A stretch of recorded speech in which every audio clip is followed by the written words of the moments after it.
அக்கா, என்னம்மா வா. என்ன செய்ற? துணி அழைச்சிக்கிட்டு இருக்கேன். இங்கே வேலைக்கு போனி என்ன நேரம் வந்த? அதை ஏன் கேட்குறேன், லேட் ஆயிருச்சு. நேற்று சாயந்தரத்துக்கு மேலே ஆயிருச்சு.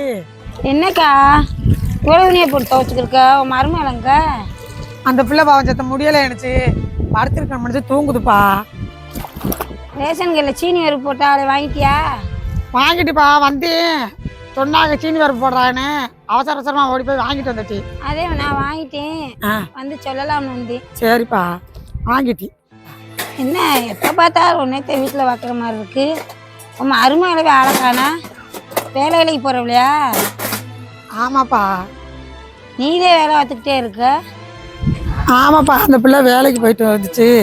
சித்த படுத்து தூங்கட்டும்னு நான் தான் விட்டுருக்கேன்.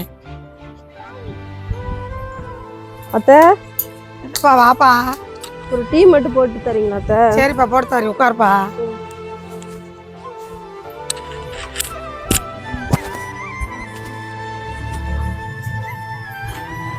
ஏக்கா, உன் மருமக தூங்கி எழுந்திரிச்சு வந்த, நீ வேகமாக எழுந்திரிச்சு வந்து டீ போட்டு கொடுக்குற. நீ என்ன அவளுக்கு மாமியாவா இல்லை நீ அவள் வச்ச வேலைக்காரியா?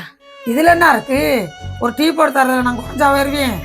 இல்லைக்கா, என்னமோ பெரிய மகாராணி மாதிரி இப்போத்தே எந்திரிச்சு வாரா. நீ என்னமோ அந்த வேலை இந்த வேலையை இழுத்து பிடிச்சி பார்த்துக்கிட்டு கிடக்குற, அதையும் கேட்டேன். இப்போ அதனால என்னம்மா, மற்ற நாளெல்லாம் வேலைக்கு ஓடுதல அவசர அவசரமாக எனக்கு 1-2 வேலை பார்த்து வச்சுட்டு தான் போவா. இன்னைக்கு ஒரு நாள் லீவு, அதனால பிள்ளை சத்தில் ரெஸ்ட் எடுக்க முடியும். நான் தான் விட்டுட்டு வேலையை பார்க்குறேன். ஆமாம், நீதே ஊரில் இல்லாத ஓவியமான மருமக கட்டிட்டு வந்துருக்க. ஊரில் எல்லாருமே வேலைக்கு போலையாக்கோ, மருமக மட்டும்தான் வேலைக்கு போயிருக்காங்க. சரி, அப்படியே வேலை பார்த்தாலும் ஓங்கிட்டியா சம்பளத்தை கொண்டு வந்து கொடுக்க போற? விழுந்து விழுந்து வேலை பார்த்துக்கிட்டு இருக்க. ஏக்கா, இந்த வேலையை உன் மகளுக்கு பார்த்தாலும் ஒரு புண்ணியம். நீ உன் மருமகளுக்கு போட்டு இழுத்து போட்டு பார்த்துக்கிறிக்கே, நல்லாவா இருக்கு? ஏன் இந்த வேலையெல்லாம் மகளுக்கு மட்டும்தான் பார்க்கணுமா?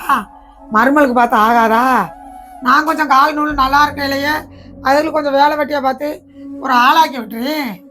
இந்த காலத்தில் 2 பேரும் வேலைக்கு போனாதான் குடும்பத்தை ஓட்ட முடியும். அதை அவள் புரிஞ்சுக்கிட்டு குடும்ப சூழ்நிலை மனசில் வச்சுக்கிட்டு குடும்பத்துக்காக அவள் வேலைக்கு ஓடுறா. அவளுக்காக அங்கே வீட்டில் இருக்க 1-2 சின்ன வேலையில கூட நான் பார்க்காம இருந்தா என்னமா இது அர்த்தம் இருக்கு? இங்கே வருமா, அவங்க வேலைக்கு போய் சம்பாரிச்சு அதை எனக்கு கொண்டாந்து கொடுக்க வேணாம். அவங்க சந்தோஷமா இருந்தா போதும். அதை பார்த்தாலே எனக்கு நிம்மதியா இருக்கு. அந்த நிம்மதியிலேயே நான் காலத்தை கழிச்சிருவேன். எனக்கு அது போதும்.